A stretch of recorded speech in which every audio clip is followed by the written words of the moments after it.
I was always a radio fan. I listened to the radio all the time, to the point where I had made my own radio show.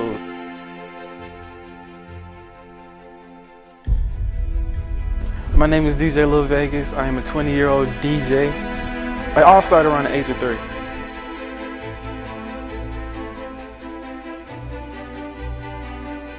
My dad was a DJ. My mom, she likes to dance.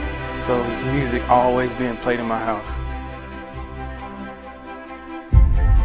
You all right. You're gonna be good one day. Just keep practicing. One day he said, Dad, I want to be a DJ too. I'm like, well, good, son. 102 Jam 3 Live crew, rocking with you. He has grown into be a great radio DJ. Anything he wants to do, he's so talented. Dude, he ahead of his time, and just the way he blends, just his blends, and He's a super talented dude, but even more than that, he works hard. Lil Vegas. Vegas. Vegas!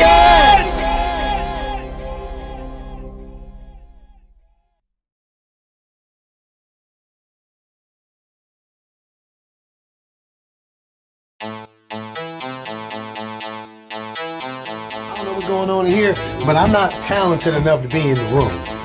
That's why I'm on the outside. But that boy Vegas, he a problem. I want to be like him when I grow up.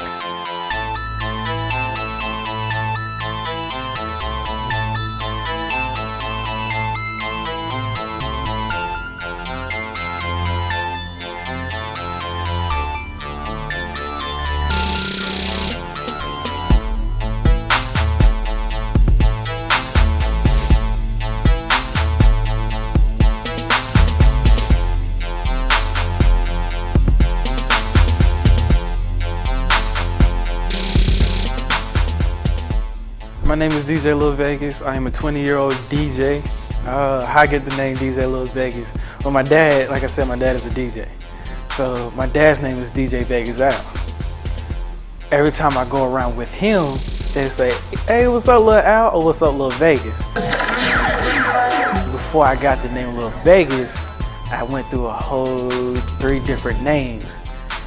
And I was just like, these names are not gonna fit me. The first name I had, DJ Pro Master Mix. And I'm like, okay, because I'm thinking he's going to say, DJ Lil Vegas, so I'm like, okay, but I didn't say that, I just let it go, All right, ladies and gentlemen, you have listened to the sound of DJ Pro Master Mix. Once again, 10 years old, 5 years in the business, all the way from Sumner Elementary. And then it was DJ Crossfade. I was like, these names are not gonna fit me. So it went on and it went on, and then he came up again, he said, I'm gonna change my DJ name again. I said, okay, here it come now. So he said, I'm gonna change my name to DJ Young Pro. And I kinda like that, and that ran with me for a few years. I'm like, okay, so I just let it go, and it just didn't say anything.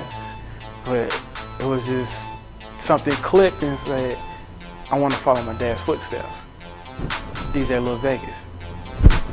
And when I told my dad that, he teared up. He was like, I thought you would never take my name. So when he turned his back, I was like, yes, I knew it was coming sooner or later. I was like, yeah, I want to carry that legacy, because my dad is pretty well known in Greensboro. And I was just like, let me just continue that. And so that's how I got DJ Lil Vegas.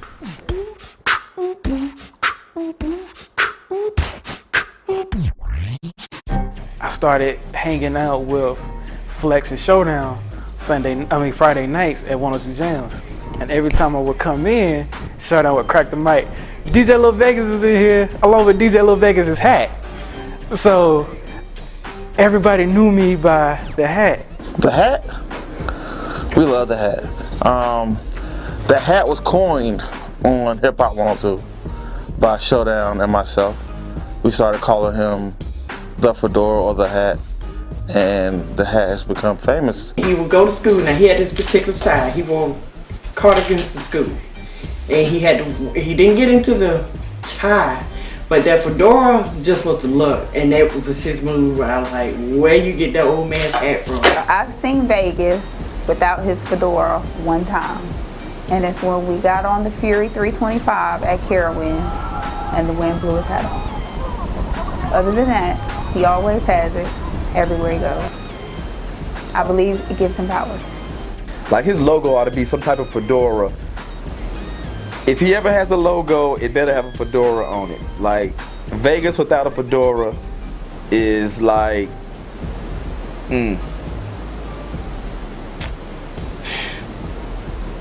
It's like soul food without sweet tea, man. I mean, it just goes together. I think I've only seen him without a fedora once, and I was super shocked. Called security, didn't know who the hell he was. I think he sleeps in the fedora. We had hotel rooms when it snowed one time. Before we went to bed, I was on his hall, knocked on the door one time. He came out with the fedora on. It's midnight. Why you got a fedora on at midnight in a hotel room by yourself? Or was he not by himself? That's what you got to ask yourself. Freaky Jason, man. Real freaky DJ. DJs are freaky. They're real good with their fingers. You know what I'm saying? Real freaky, man. So freaky with your fingers and you rock fedoras, man. There's no telling what's going on with that dude, man. Those was my first thoughts. And believe it or not, he had them hanging around his wall in his bedroom, but he wear his favorite hat. I don't know where that hat come in the season, because he went to toboggan. He went from the toboggan to the baseball cap, from the baseball cap to the fedora, and that fits him. I have never seen Vegas with his hat off, because he always got a fedora, man. It's him. It's laid back. The fedora, when you look at it, when you think of a fedora, you think laid back, and that's Vegas. To see him without the hat is very weird. He would look funny if he doesn't have the hat or the glasses on. He looks like somebody else. That's not Lil Vegas. I don't know who that is. That's Alan. And I can't go anywhere else without the hat now.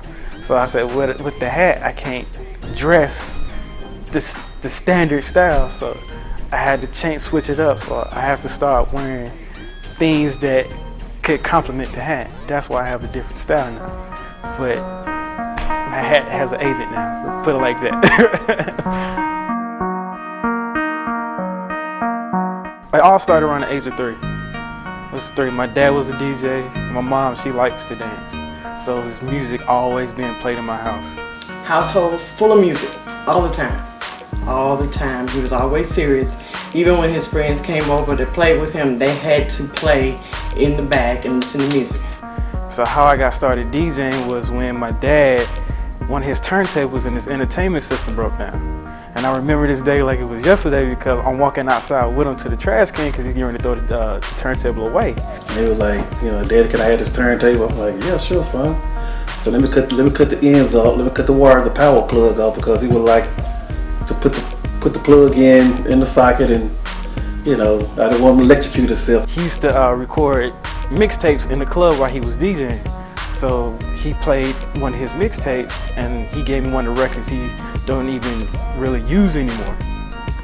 And that's where it started. And I just had fun right there. And I was scratching and stuff. I didn't even know what I was doing. I was just mimicking him. Whenever someone come on here, act like he was DJing with the turntable and, you know, put the headphones on and do all this and do all that with the turntable. And I'm like, okay, he's gonna be a DJ when he get bigger. And I got in trouble a couple of times because when he was making mixtapes at the house, I would try to see what he was doing. So I'll put like my chair on the table or something like that and try to look over. And he was like, no, don't do it. And I kind of messed up a couple of mixtapes like that, but I still got him to this day. It's just like memories. But that's how I started. That's how DJing actually started. One day I was at the store with him. He was about maybe 1, and the lady was working with the cash register. And any sound that cash register made, he was bopping his little head. He was bopping in the music. He could adjust the radio. So I thought maybe more so he'd be a dancer than a DJ. He used to dance a lot. I mean, when he hear any type of good sounding music, he would just get up and just dance, you know. And I'm like, okay, you know, he's gonna be a dancer.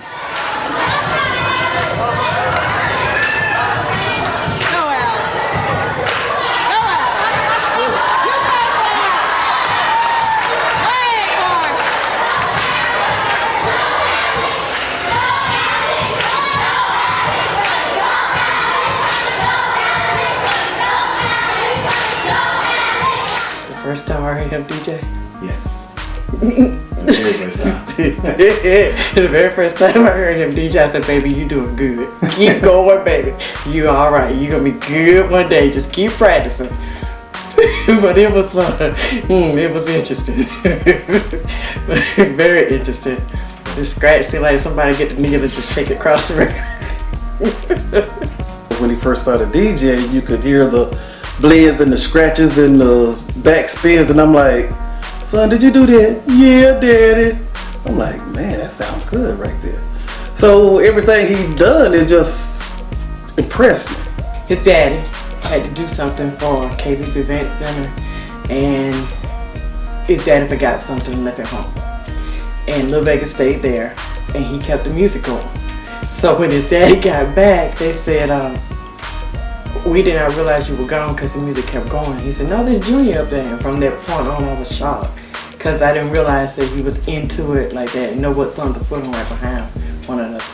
Every time I had to do any type of function, I would take him with me, and he would just observe real hard and see what I was doing, and whatever I did, he'll watch the people expression, the dances and this and that, and it seemed like he had kind of, surprised him, and it just seemed like, this is what he really wanted to do too. And then just one day he said, Dad, I want to be a DJ too. I'm like, well, good, son. Yeah, my dad, he had influence on that. He's a Shriners, so he used to DJ at the Shriners in Greensboro. He also used to DJ at a club called the Command Post when it was still here. So every time I went around with him, they used to do day parties and functions and stuff. And I was 6 maybe when it started happening.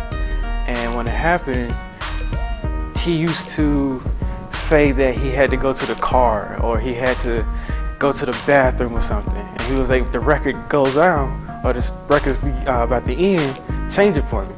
And he would be gone for 15, 20 minutes. And I'm like, I had to do something. So I just started mixing, and people would say, he's 6 years old in the club doing a day party.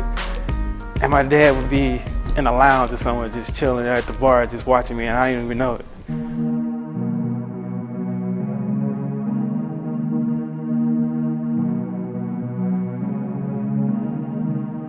I was always a radio fan.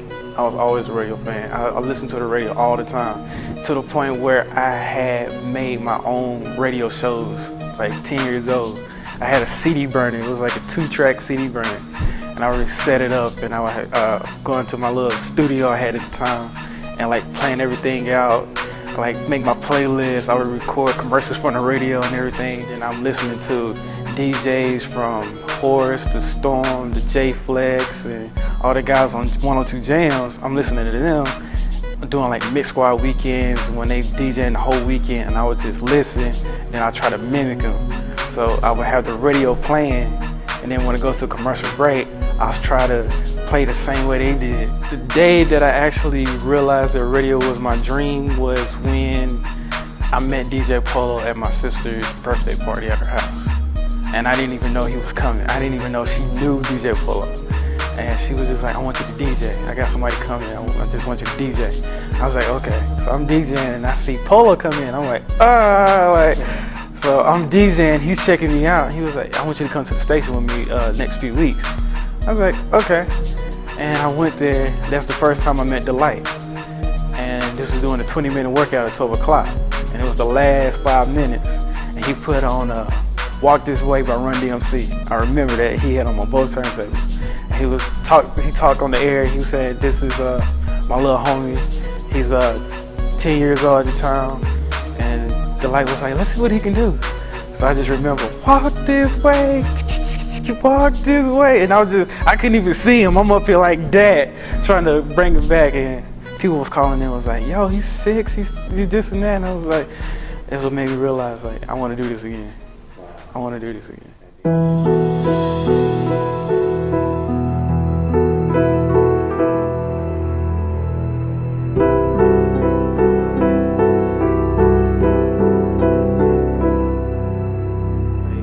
Getting to get on 102, because that was my main focus, trying to get on 102.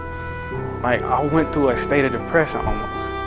like my mom and dad can tell you that it used to be, I remember listening in 2010 or 2011, they was having birthday bash at the Coliseum, and I'm listening to them. And I'm like, okay, I gotta get there one day. I really gotta get there one day.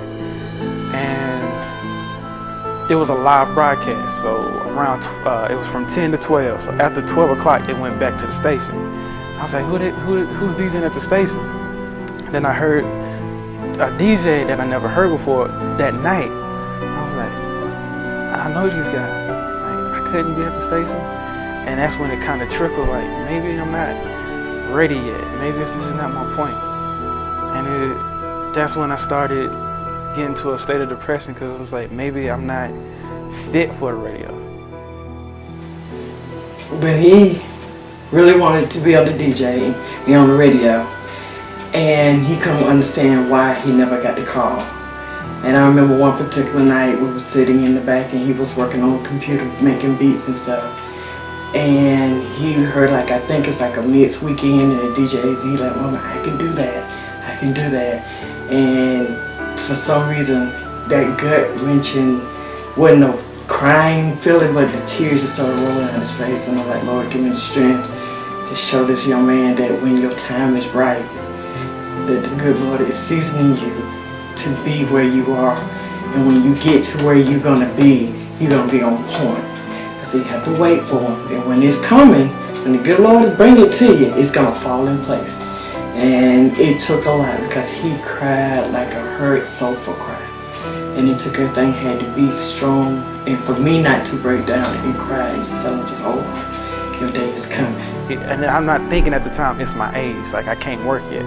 I wanted to be that youngest DJ on the radio. I wanted to be that 12, 10, 13-year-old on the radio, like, and he's doing this, like, he's been doing this for 30 years.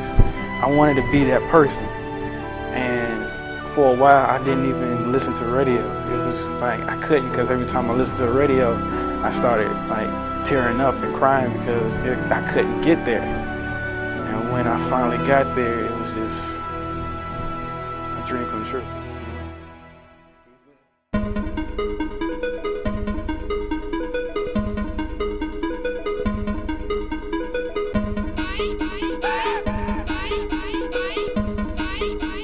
I got on to A&T station 90.1, and how that started was I was downtown at Fun 4. This was 2009. My dad's friend DJ Jimmy Jam told me to come out there, and he said that I'm gonna let you DJ for a little bit. So I said, okay, cool. I was nervous, like I was just nervous. I was like, I can't do this because it's downtown. It's like 500 to 1,000 people down here. I can't really function. So this is my first time DJing in front of thousands of people. So they introduced me and I just zoned out. Like, once I get into that mind frame of DJing, I got tunnel vision. I have to figure out what I'm gonna do. And I just zoned out and I just started scratching, doing tricks and everything. And my parents told me that people just wasn't dancing. They were just staring at me like, who is this guy? And when I finished DJing, I felt like I accomplished something. So I went home that night, and a few hours, I think around 9 o'clock, is when I got a phone call from Jimmy Jam. And he was like, Miss D. Cherie at 90.1 has so many calls that she's interested in giving you a spot on 90.1. And this was my freshman year in high school. And she was like, we want you to be a part of 90.1. So I was a part of 90.1 till I graduated from high school in 2012. I was impressed. I was glad because he had talked about that a long time. He had talked about getting on the radio, ever since he was like 4 or 5 years old. When that happened, I met Buster Brown. They used to be on the morning show on 102 Jams. And he has this basketball tournament that he does for summer for kids to have something to do on Friday nights called Midnight Basketball. And I was doing that for 2 to 3 years. And the last year in 2012 is when he told me about J Flex. He has the number for DJ J Flex for 102.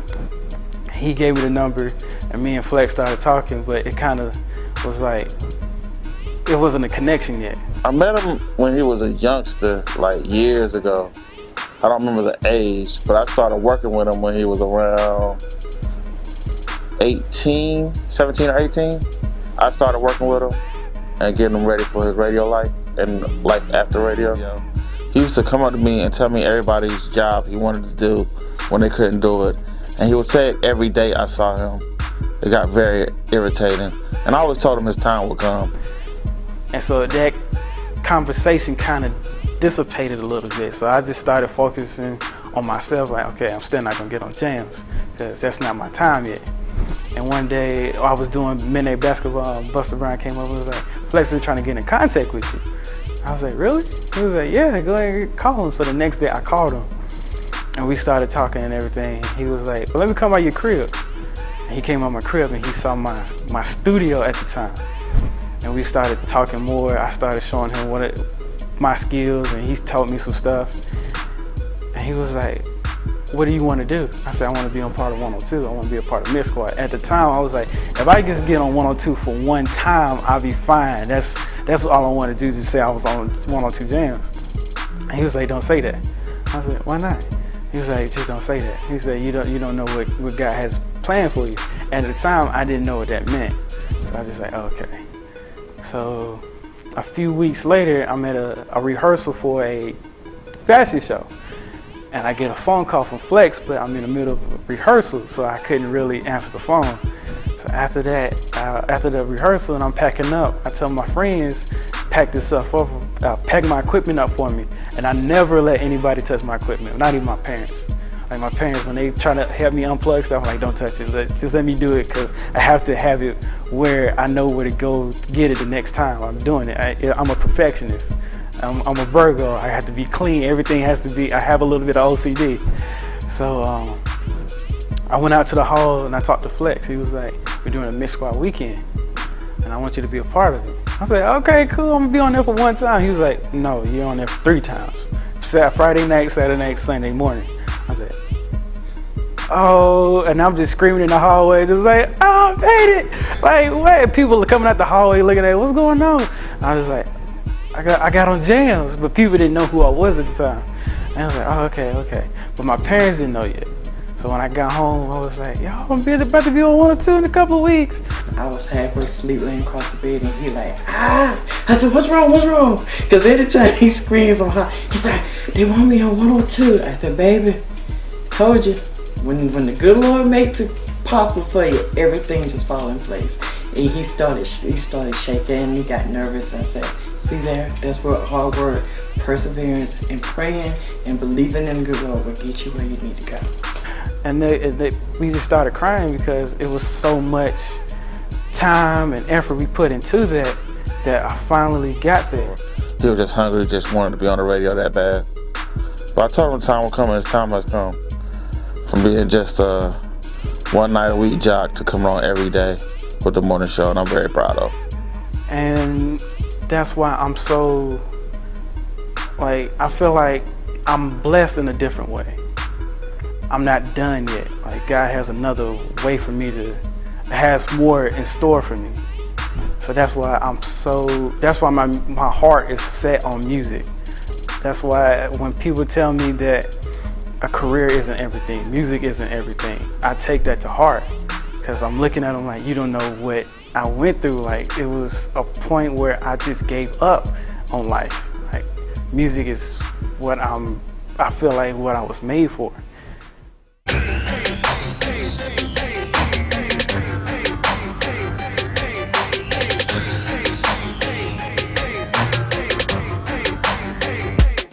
I just really like this style. You know, I really liked him. I'd heard him on Sunday nights, you know, and then I went and I talked to the boss man about it, and he gave me a list of people who, if I had my choice, who would I want? And, you know, just in all honesty, my very first choice was Flex. And Flex wasn't available because he already had his shift. So then I started thinking about other DJs, and no knock to anybody else, but I just didn't know what style I wanted in morning. So I was like, I want to try out Vegas. Out of the blue situation, I was taking a nap one day and I got the call. So I want you to be a part of the morning show. I couldn't sleep for the rest of the day. I couldn't sleep for the rest of the day. I was like, I gotta think of what I'm gonna play tomorrow. I gotta think of what I'm gonna name my mixes. I gotta think of how I'm gonna make myself different. It's just another part, another layer to the cake, you know, another icing to the cake, as you can say. There was so many good qualities about him. Like, he was always punctual. Like, he's gonna always be on time or early. He's always gonna be early, which makes him on time. I really appreciated that. I really respected that. It was never a situation where I was, man, I hope he doesn't send in a recorded mix on me this morning. You know what I'm saying? No knock to anybody, but that was just a reality. Like, I needed to know that I could trust him, and he was very trustworthy in that regard. He knew the music. He knew what the boss wanted to hear. You know what I mean? He found a way. Well, it wasn't a hard process. He already knew how to DJ.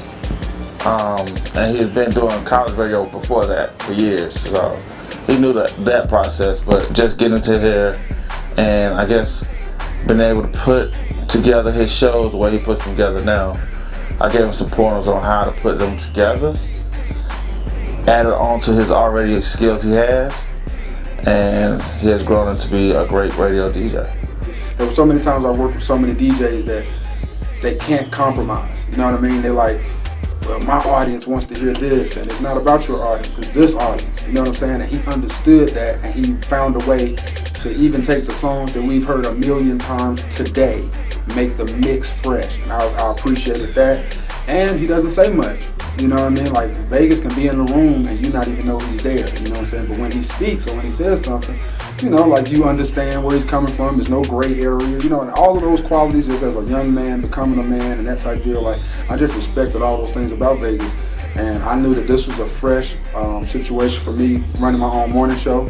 And I knew it would be fresh for him coming on mornings. And I felt like that we could all grow together. Me, him, rock, and drink. It's all just fresh for everybody.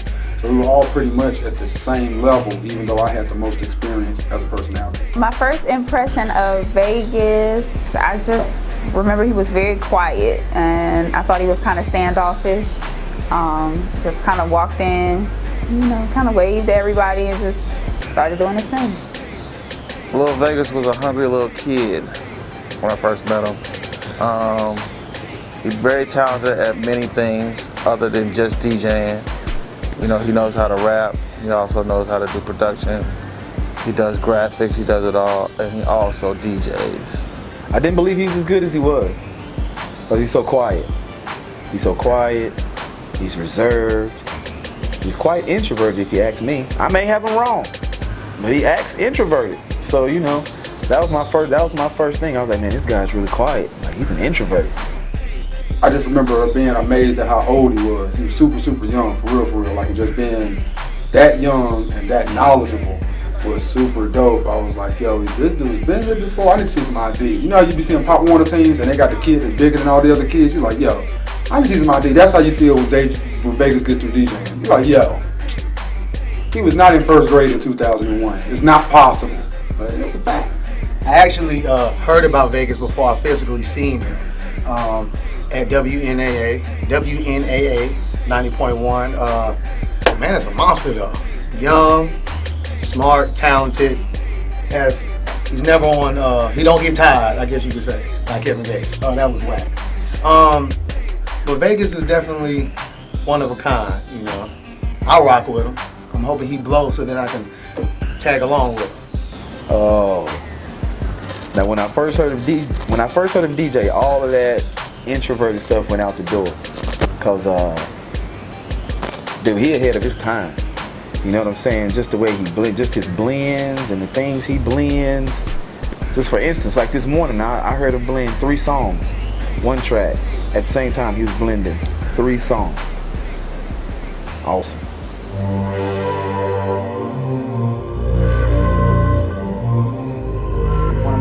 Good friends that used to be on 102 Jams called Nick, her name is Nick and Nicole.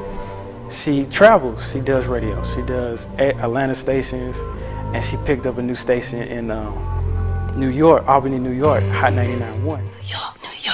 Yo, Cap City, what up? It's your girl, Nikki Nicole, and you know I hold you down in the middays, Monday through Friday, starting at 10 a.m. on the only station giving you that hip-hop and R&B heat. It is Hot 99.1. She was getting ready to get her new spot, But she was like, can I bring somebody with me? And it was like, yeah, who do you want to bring? And she called me. She was like, would you like to be a part of a New York radio station, 12 o'clock? I was like, yeah, what I need to do? She was like, it's basically a throwback mix. I like throwback music. And so she was like, I just need you to do a 23-minute demo mix and send it to me. I was like, okay, so I have to be creative. I have to hit hard on the first song. First song, I'm good at blends. First record was a blend. She called me back. She said, you got the job. I'm a radio fan. So owning my own radio station has been a big dream of mine. So in order for me to do that, I was like, let me try internet stations. And I had made a business plan. I had wrote down the mics, I had wrote down the mixer, the computers, the computer program. I had did my research on it. And I was trying to get investors, sponsors, and all this going on. And something was just like, just start small. Just run it from your bedroom. Just run it from your bedroom, get a couple of DJs to send mixes in, and run it like that. And just treat it like a regular FM station. So that's what I'm doing. I run my own internet radio station called V94.9 FM. I just wanna see you strip. I just wanna see you strip. I just wanna see you strip. I just wanna see you strip. Somebody come get her. She's dancing like a strip. I'm just seeing what God has for me. But I really want to go to California. I want to get on California station. I want to get on Trinidad station. I like producing. I'm getting back into producing now. I'm starting to sell beats. I'm starting to sell songs. I'm starting to get into acting a little bit, because I kind of want to be a voice actor. I want to be a part of the Cleveland show. I want to be a part of Family Guy. I want to be like a character. I want to be on the next Empire show. I want to be on the next whatever show comes out. So I'm just trying to take it one step at a time, see what happens next. So it could be being a syndicated radio DJ, or it could be a voice actor. The sky's the limit. A national scene for Vegas is inevitable. You know, the talent is there, the work ethic is there.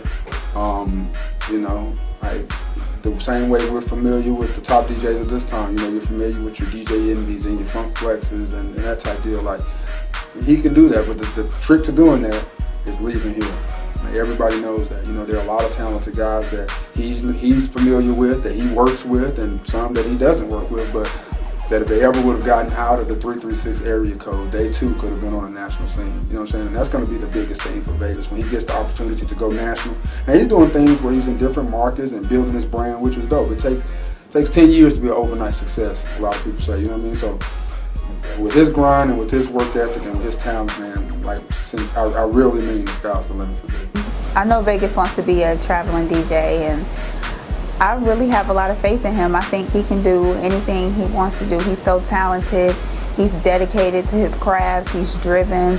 And I look forward to seeing him in Vegas one day, taking Pauly D's spot or something. He already knows. I'm going to make him famous. We're getting out of here. We're going to be big. We're going to travel the world. I'm going to be his manager, so I get paid and just watch. Vegas, you are ahead of your time. You're a humble soul. You have a humble soul. And to be honestly, I don't even think you know how good you are yet. I don't even think you know it. But you're ahead of your time. And before it's all said and done, I really do believe that you will be up there with those huge names, your Funk Master Flexes and your Clues and your SNSs and all that. You're just that far ahead of your time. I've always had his back. I would support him 250 million%. Do whatever I have to do as a mother to make sure that he makes his dream come true. I've been up, I work weekends, and there were times that he wasn't driving and I would take him to 102. And I would sit in that parking lot from 10 o'clock to 2 o'clock, come home, get an hour's sleep, and go to work and work 12 hours. And I would do it all over again as long as he's happy and he's working towards his dream.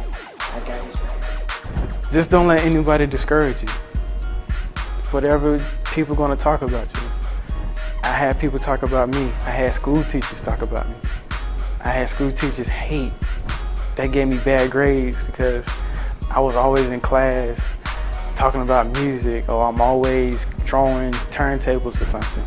And I had a few teachers that didn't like me. I had a few friends that are not even my friends anymore. They talked about me. I had a few people that are close to me talk about me. But look where I'm at now. I accomplished my dream before I turned 18. My dream was to be on 102 Jams, and I did that when I walked across the stage in 2012 and graduated from high school. The next few weeks after that, I was on 102 Jams. And so everything now is just add-ons. So just don't let anybody discourage you. If you set your mind to it, you can do it. If you put it in God's hands, you can do it. Just know that's what you want to do.